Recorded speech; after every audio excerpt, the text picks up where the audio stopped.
43. Lucas 23, de 39 a 43. E orar depois, minha pastora, por favor. Um dos malfeitores crucificados blasfemava contra ele, dizendo: Não és tu o Cristo? Salva-te a ti mesmo e a nós também. Respondendo-lhe, porém, o outro repreendeu-o, dizendo: Nem ao menos temes a Deus, estando sob igual sentença? Nós, na verdade, com justiça, porque recebemos o castigo que nossos atos merecem. Mas este nenhum mal fez. E acrescentou: Jesus, lembra-te de mim quando vieres no teu reino. Jesus lhe respondeu: Em verdade eu te digo que hoje estarás comigo no paraíso. Obrigada, Pai amado, pela tua palavra que vai ser ministrada aos nossos corações. Unge a tua serva, Deus, de maneira tremenda e poderosa. Fala, Pai amado, para as nossas vidas, que nós possamos crescer mais na tua presença. Queremos, Senhor Jesus, que a tua unção nos alcance, que tudo aquilo que tu preparaste para as nossas vidas toque-nos, Senhor, e que nós venhamos praticar tudo aquilo que tu falarás ao nosso coração aqui essa noite, em nome de Jesus. Amém. Amém. Amada igreja do Senhor, quem não conhece o texto dos dois ladrões da cruz? Mas eu terei que explicar o ladrão que blasfemou. Mas o nosso foco é o nosso querido irmão que deixou algo muito precioso no seu testemunho de vida para as nossas vidas, que é o outro ladrão da cruz, que estava sendo tocado, muito tocado por Jesus. O tema dessa pregação, você pode colocar: estou vendo Jesus. Amada igreja do Senhor, a profundeza do testemunho do ladrão da cruz, que se converteu, a extensão da sua dor e a sua postura diante de Cristo é de arrebatar coração. Eu não sabia se eu estudava ou se eu chorava. Dos ensinamentos que esse irmão querido e amado dá para nossas vidas. Mas nós vamos chegar lá. A Bíblia relata que os dois eram malfeitores, criminosos. Naquela época, para chegar à cruz, você cometia um crime bárbaro que a sociedade repugnava. E dois ladrões foram crucificados com um Senhor. Um ladrão blasfemava contra Deus, fazia caso contra Cristo, zombava de Cristo, insultava o que era sagrado. E aí eu puxo uma abertura, como o nosso Deus nos dá exemplo de um equilíbrio, de um domínio perfeito.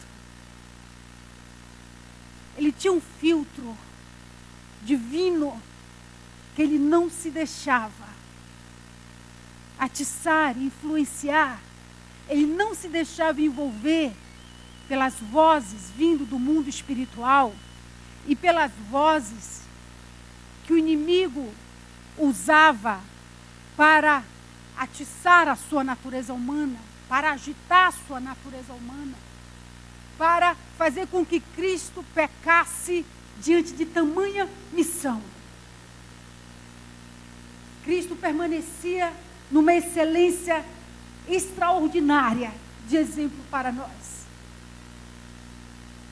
Jesus não permitia que nenhum ocorrido, que nenhuma situação externa, que nenhuma injustiça governamental, que nada tirasse a preciosidade da vivência da lei divina. Ele não permitia que a natureza humana fosse inflamada por pressões, por acontecimentos, por palavras que o feriam profundamente. E ele imagina crucificado ao lado desta geração, deste ladrão da cruz que o negou, não o quis. Uma geração que quer os benefícios de Deus, mas não quer Deus. Uma geração que difama Deus, zomba de Deus, mas não quer Deus. Uma geração que opta a expulsar Deus do seu meio. Uma geração que opta e não quer Deus mesmo. Que insulta as coisas sagradas e não deseja as coisas sagradas. Igreja linda do Senhor. E Jesus ali ouvindo de várias coisas que ele já ouviu, e ouvindo ali, ele permanecia diante de Deus. Deus, ele sabe que as coisas não vividas dele, dentro de nós, dentro da minha vida, dentro da sua vida, nos prejudica espiritualmente e fisicamente. Começa a trazer agitações dentro de nós que abatem o nosso físico. Começa a dar problema de coração, começa a dar problema de obesidade, começa a dar problema de temor, começa a dar problema de mudança de pressão, mudança de temperamento, vários problemas físicos, de memória. Começa a dar diabetes quando deixamos que o hormônio, o cortisol, deixa e eleva a nossa pressão arterial através do hormônio, do cortisol. Então, só nos prejudica, e ele sabe disso. E Jesus nos dá exemplo assim, tremendo de equilíbrio, de permanecer a ordem da essência dentro dele. Não se deixando inflamar nem influenciar pelas palavras malditas do ladrão da cruz. E o que é interessante, lá em Isaías 53:3, fala que Jesus era desprezado. Homem de dores, que as pessoas meneavam a cabeça e não fazia questão dele. Era desprezado. Mas ele permanecia na sua postura, no seu foco. A Bíblia diz que não somos maior que o nosso Senhor. E se Cristo padeceu, haveríamos de não padecermos? Eu costumo dizer que as aflições, os desertos, as dores, é para purificar nossas vidas. O homem e a mulher de Deus precisam passar por isso, para exatamente purificar o perdão, o amor, o arrependimento, e cada vez mais nos deixar mais vivos diante de Deus. Sem isso não há formação do homem de Deus e da mulher de Deus. Sem Cristo nos levar a ter experiência conosco mesmo das situações, não temos como sermos aprovados. Eu imagino um rei Davi decepcionado com ele, porque ele havia feito algo que ele não imaginou que fosse fazer. Se decepcionou com ele. E essa decepção que veio sobre o rei Davi, com certeza fez ele um homem segundo o coração de Deus. Essa purificação que Deus faz na nossa vida espiritual é necessário para que sejamos humildes e sempre prostrados diante da cruz. O ladrão que se converteu, o nosso irmão em Cristo, ele estava vendo Jesus. O outro ignorou, o outro não quis. O outro diz, salva-te a ti mesmo. E a nós também. Uma geração que estava preocupada com seus projetos, com seus sonhos, e não estava preocupada com o reino de Deus. Um espírito que invadia mais o sucesso dele do que propriamente as promessas do reino de Deus. Um espírito que influencia o cristão se preocupar mais com ele do que se preocupar com Cristo. E isso vem agitando e tenta agitar os filhos em toda a terra. Tenta agitar, tenta oprimir, tenta tirar os filhos da presença, da retidão que Deus quer de nós, de pensamento, de atos, para a glória do nome dEle. Tenta perturbar a excelência que Deus deu ao Filho, a postura que Deus deu filho, como se caminha nesta terra de forma excelente que Deus deu ao filho. E tenta tirar, através das lutas, das purificações, a nossa atenção. E passamos a não mais ver Jesus como se deve. Igreja linda e amada do Senhor. Não és tu, Cristo, salva-te a ti mesmo e a nós também. Tu não tens poder. Tu não pode todas as coisas. A minha preocupação não é contigo, a minha preocupação é comigo.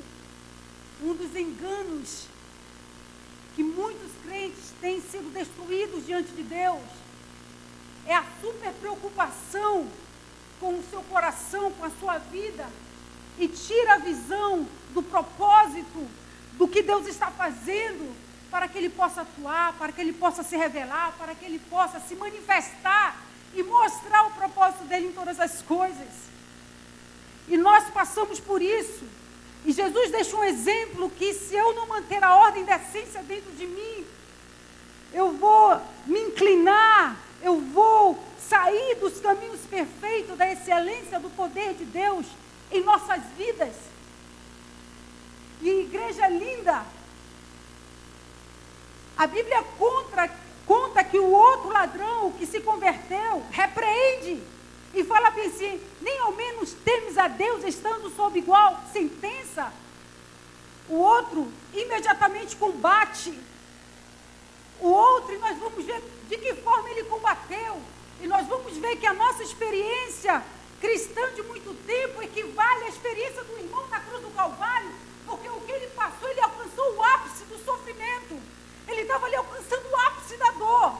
Ele estava ali alcançando o ápice do sofrimento, mas ele via que ele era pecador e que ele precisava passar por isso. Equivale à nossa caminhada cristã toda, se for comparar, porque o sofrimento que ele sentiu lá, a dor que ele sentiu lá, a pressão que ele estava sentindo lá, equivale à nossa caminhada cristã.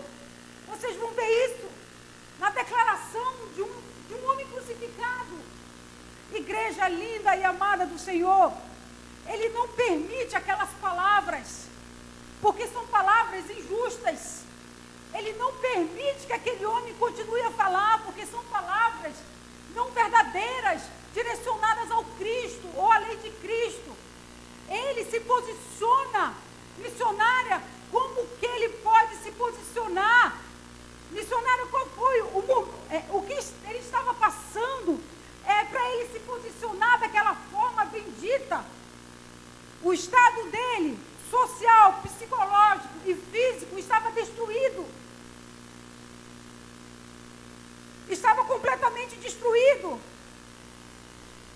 A crucificação, ela traz uma exaustão psicológica, ela traz uma exaustão física, ela traz uma exaustão espiritual.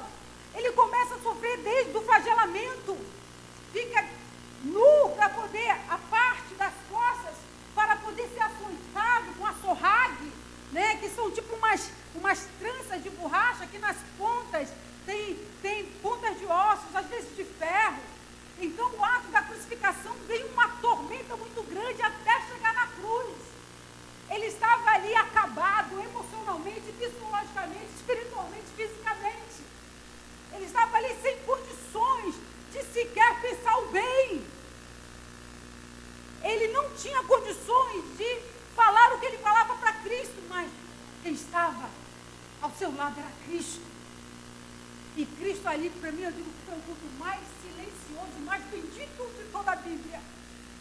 Cristo estava injetando nele, Cristo estava dando força para ele, Cristo estava dando poder para ele suportar o deserto da caminhada dele cristã, para ele suportar a dor da caminhada dele cristã, para ele continuar com a excelência, mesmo no meio de sofrimento.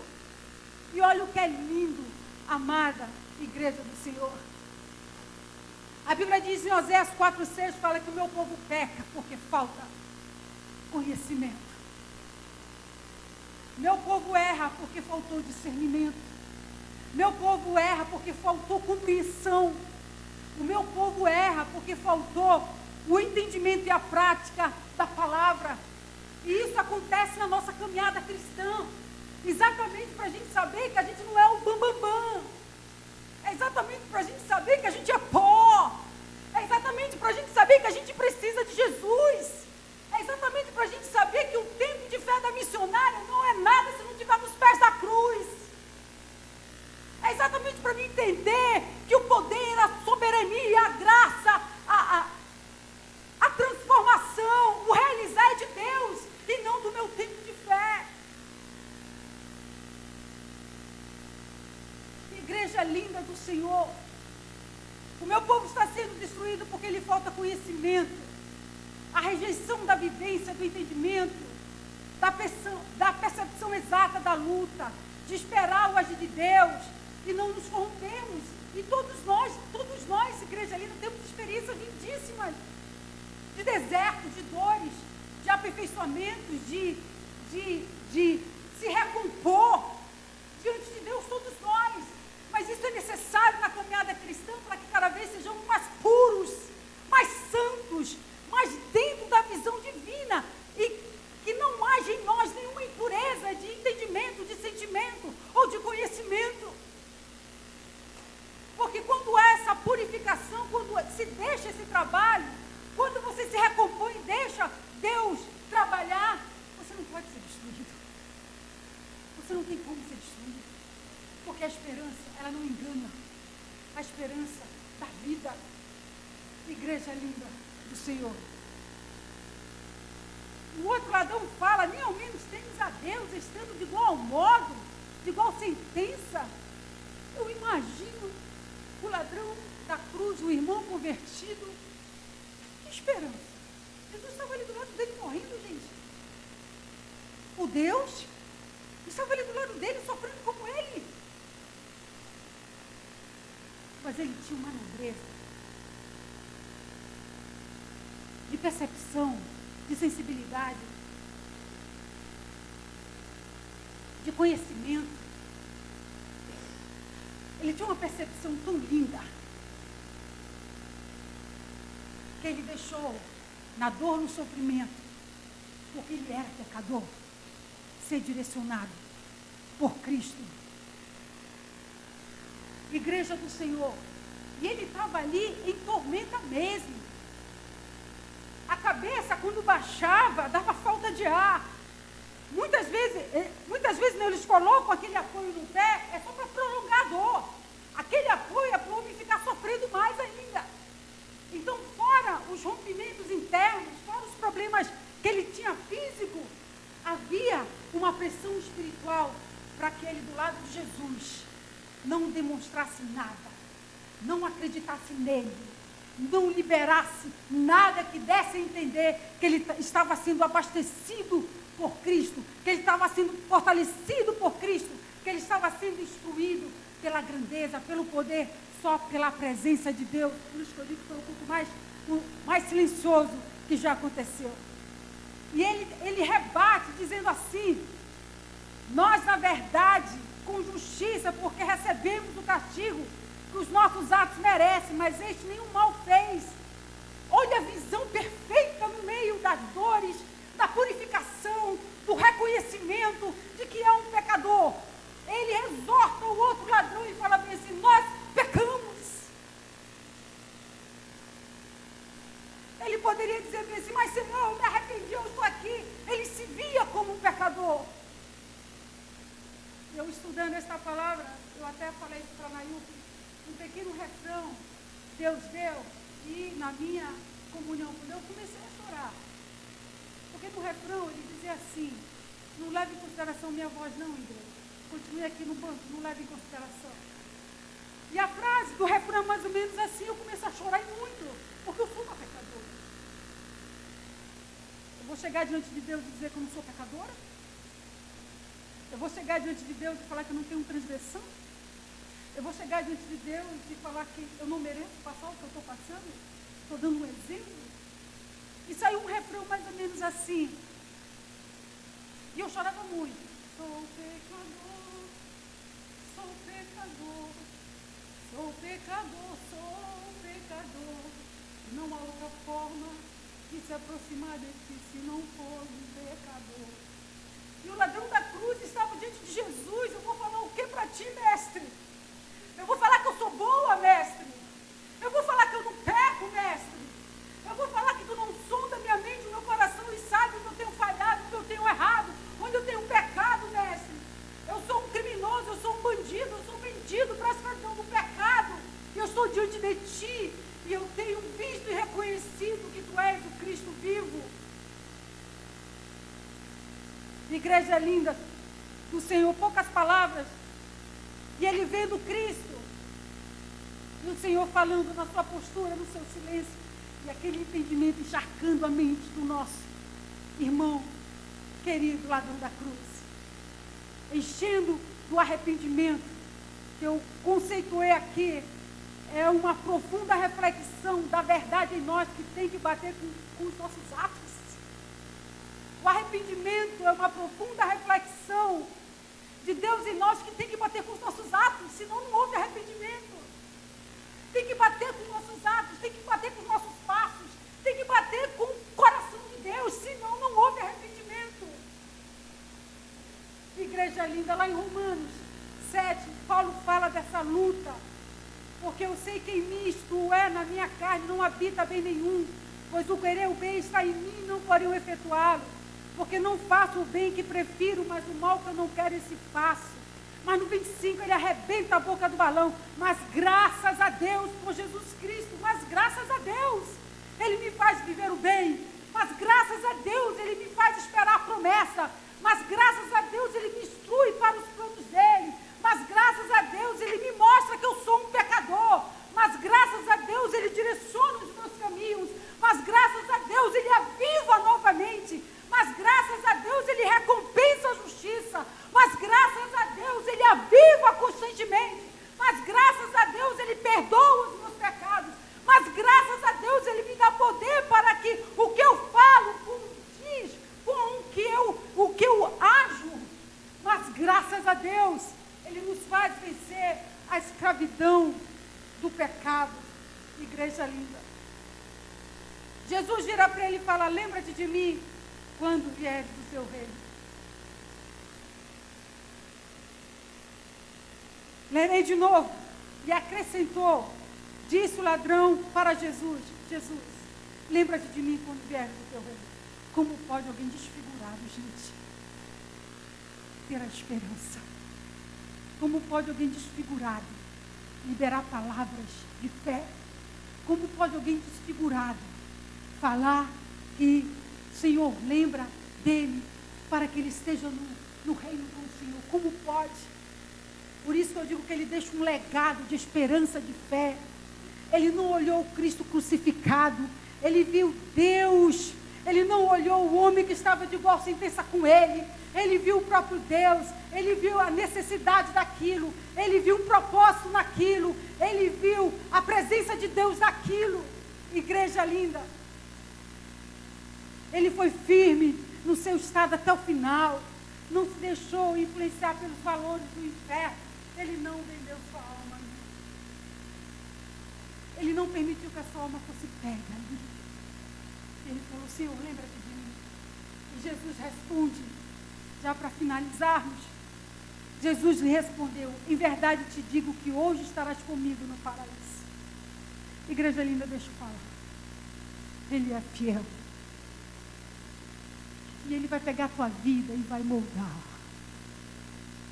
Ele vai pegar a tua vida e ele vai quebrar o vaso. Ele vai pegar a tua vida e vai falar no profundo da tua alma. Ele vai pegar a tua vida para te mostrar como o teu coração precisa ser mais puro, mais santo, como o teu coração precisa ser mais humilde, como o teu coração precisa ter mais Deus. Ele vai permitir situações para falar no profundo, no secreto da tua alma, porque ele vê valor em ti, ele cuida de ti e ele precisa te moldar, te tratar. Ele precisa fazer com que o arrependimento se dilate em ti, o perdão se dilata em ti, o amor se dilata em ti, a excelência da obra se dilate em ti. E não é de uma outra forma, senão vendo Jesus todos os dias direcionando a tua vida. Igreja linda,